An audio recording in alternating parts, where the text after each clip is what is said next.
d'entrave.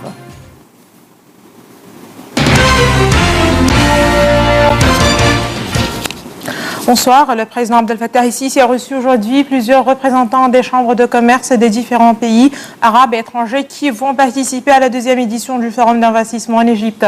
Le ministre du Commerce et de l'Industrie, l'ingénieur Tar Qabil, ainsi que la ministre de l'Investissement, Mme Manal Khourchid, ont assisté à la rencontre. Selon le porte-parole de la présidence, l'ambassadeur Ala Youssef, le président el-Sisi a discuté avec les investisseurs arabes et occidentaux des moyens d'améliorer le climat de l'investissement et de renforcer la coopération économique avec leur pays.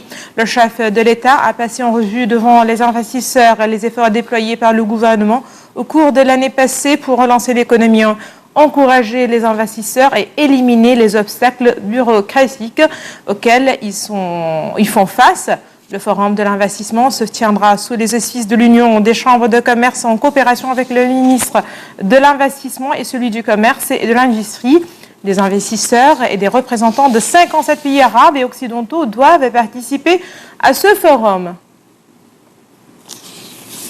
Le ministre de l'Intérieur a annoncé aujourd'hui la mort de 2 policiers dans l'explosion d'une bombe au nord Sinaï. 3 soldats ont été blessés dans l'explosion qui a eu lieu dans la route vers Be'r al-Haf. Selon un communiqué du ministère de l'Intérieur, les forces de sécurité mènent des opérations de ratissage dans cette région et ses alentours afin de trouver les assaillants.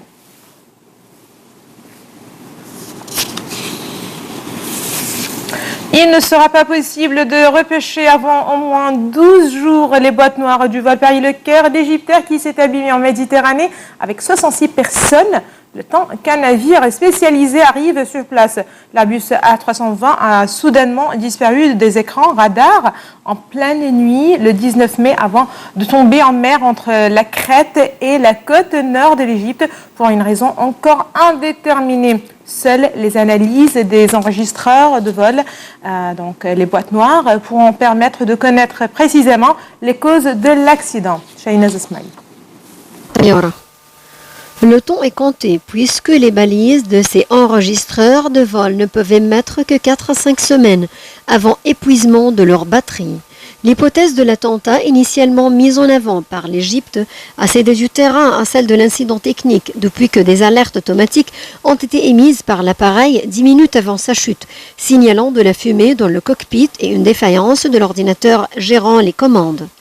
L'Égypte et la France ont signé des accords avec 2 compagnies françaises spécialisées dans la recherche d'épaves en eau profonde, Alcimar et Deep Ocean Search, DOS. Selon une source proche de l'enquête, ces 2 sociétés ont un rôle complémentaire. La première pour localiser les pings des boîtes noires, l'écho sonore émis par leurs balises, la seconde pour descendre et les récupérer.